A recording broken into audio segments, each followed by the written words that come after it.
Alright, so I've officially hit Unk status, it seems. I'm 20 years old. I just finished up my sophomore year of college, and I'm getting invited to grad parties for people that were sophomores when when I was a senior in high school, which doesn't feel right, because senior year feels like yesterday. I feel like I just graduated yesterday. It's weird. I don't like it. But I feel like it is only fair that I give you a 2-year update on what being an adult is. And I also think it is only fair to kind of like prepare those seniors out there, those people leaving high school, getting ready to be big boys and big girls. What gotta give you guys kind of like a scope of what's coming up in the next few years for you. So there are three boats that a person can fall into. Boat one, the workforce. This is probably the middle ground when it comes to the how common it is. Not many people, but like I'd say 10% of the people I graduated with went into the workforce. A lot of my friends did go into the workforce because I'm a degenerate white trash asshole, so none of my friends wanted to go to college, including myself, but here I sit, home from college for the summer. A lot of my friends were part of that 5-10% at the bottom of my class. But yeah, this is a pretty common thing. For my school, at least, it was mostly just trashy kids not wanting to go to college. But yeah, it is. If you maybe live in an area that is less fortunate than others, you'll have more people going into the workforce for economic reasons, trying to help out the family's rent and things like that, or they just simply can't afford college, or they have to subsidize a future college.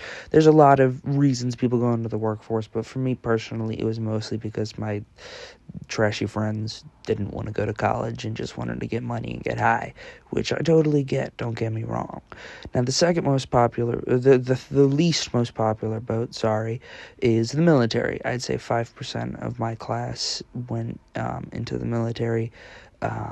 It's mostly Army and Navy. I don't think I've ever seen a Marine or Air Force or Space Force guy exit my class, but I have, there were a couple guys in the Army, and one kid was like training to be a Navy SEAL, or Coast Guard, and this kid was training to be a Navy SEAL since he was like, I don't know, 3. He played football, he was a linebacker, and he was like recruited because he was just such an animal. He was like 5'8" and quick and mean, and just like, he'd post like weightlifting clips, and he'd like be benching triple his body weight. The dude was a monster. And he went into the Navy. I don't know what he's doing. He's probably like killing Middle Easterns right now. I don't know. Anywho, shout out the U.S. military and stuff.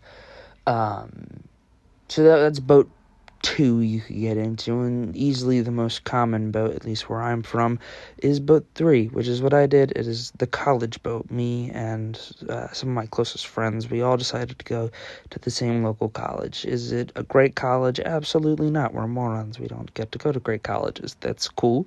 I know kids that were going to Cornell and Columbia and UPenn and schools like that. Oh, UC Berkeley. I mean, like, people were going to these kick-ass colleges, and I am out here going to local college B. But me and my friends, my closest friends, we're all in college right now. You're probably going to go to college. Your brother or sister probably went to college. Maybe your parents probably went to college too. I don't know. College is the route that a lot of people go, and if it's not like a state school or like a Ivy or private school or whatever, you're looking at community college, which is actually really smart. People that do the community college route are just, smarter, but don't like have an ego or are vain when it comes to the college of their choice. But community college is the move. Just letting you know, you should do community college. Now, with these 3 boats, you'll get 3 different kinds of people. You'll get A, the people you never see because they're in the military. B, the assholes. And C, the students. Now, clearly we understand what A is. B, we actually we kind of understand what A is. Most people are just not there because of the military, but there are a few people in this tier that are just such degenerate asshole drug addicts that they'll go on these benders where you don't see them for like a week, and then they come back and they have a buzz cut and they weigh 30 less pounds, and you're like, do you have cancer? What happened? So then we look at our next group of people, which is our assholes, which is most of the workforce, because, there's the degenerates. It makes sense. It works that way. And then you have, of course, all the frat sorority kids that are just there for the quote-unquote college experience. Now, I'm never going to diss on someone that has their addiction. If I'm not high, there's a problem. I smoke more weed than, I swear to God, any person I know, which is concerning. I don't feel good about this. I'm not trying to brag or make this sound cool.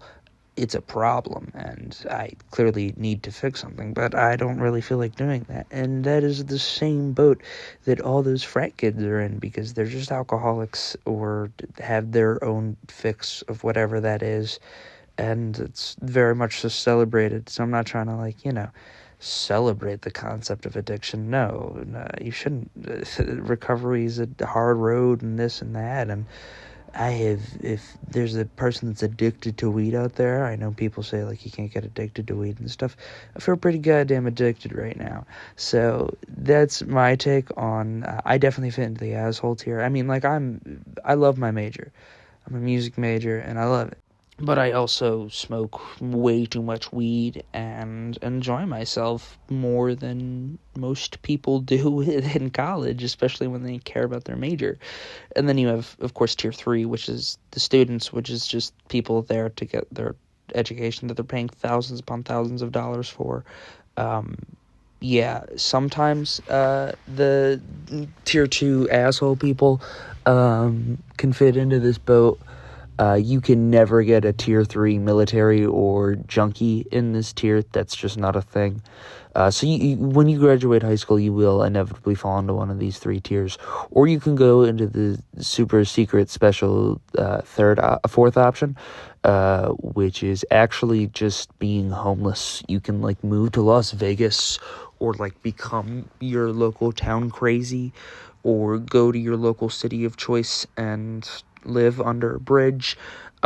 This is an option. I don't know anyone personally that went that route. I knew people that got to that route pretty quickly after, running out of their $700 in grad money and whatever scholarships they had, and after spending that all on overpriced tabs, and then inevitably meth, because how the hell did we go from acid to meth in a weekend? They end up under bridges, and that's cool, and people get strung out pretty quickly after high school sometimes. And I knew two people. I'm acting like this is common, and I think two is a lot. That is an option though, but that no one wants to be strung out under New York bridge. That's not the goal, but that is a super secret fourth option. So after you figure out what group you're in, you will inevitably have to find new friends. You just spent the last 4 years breaking, and having a whole lot of, I'm sure, terrible and amazing friendships, and probably friends that you may have for life. That is a total possibility. Some of your friends from high school could be friends that you have for life. But you do also have to find new friends. Now, if you're a military guy, clearly you got your military brothers, you got people that you work with, live with, etc., etc. If you're a degenerate, you have your worker friends, or you just have your neighbors. Where I grew up, the neighborhood was super, super connected and filled with a lot of the simply just working class, go home and drink with your neighbors kind of vibes. And I know a lot of my friends that are in that boat. I know I go 20 minutes out of my way every single Saturday to hang out in my friend's neighborhood, because we all just smoke and hang out, and it's a real good communal vibe. So that's how you can make friends in that group. Or you can find study buddies if you're in the other group, or you can have your bridge dwellers. That's always an option too. But if you're in that student to degenerate mix like myself, I actually find it to be super easy to make friends, because you can make your degenerate friends, but people in college are pretty open and understanding, which is shocking, because I felt in high school people were a lot more judgmental, but when you're in college, it feels like nobody cares, and it feels like some of you were definitely judgmental in high school, got to college, and realized, man, that's kind of, like, fucking shitty, and then stopped caring. Like, there's this whole vibe at college where I can be a normal person even though I'm a strung out stoner, and it's rough out here, and people know I smoke too much. That, like, people are cool with that. People are nice. People are okay with that, and I think that's a really, like, beautiful culture to have. And then I can also just go be a degenerate whenever I want. For example, every single Saturday, I go and I pack a bowl and hang out with these people that I don't live with, but I act as if I do, and it's great. But at the end of the day, you will inevitably find your place within 6 months of graduating. These are just some of my thoughts I have on, like, post-high school. I could clearly go on for longer. I've just been kind of mumbling around the main points for, like, 10 minutes now, so if you want a more in-depth take on this, which will make it like a 30-minute video, but if you'd like a more in-depth take or something specific regarding after high school, I know for all my graduates, it can be scary. I know I was a little scared. So you're looking at a confusing and interesting next 6 months of your life where you'll find out a lot about yourself. And I think it's going to be really nice for you. I hope it's really nice for you. Some of you, you're going to have to be the bridge dweller. Unfortunately, one of you has to be. But yeah, that's just the main basic thoughts on life after high school. Let me know what you guys want to hear me bumble and mumble on about for a little bit next time. I'll see y'all soon.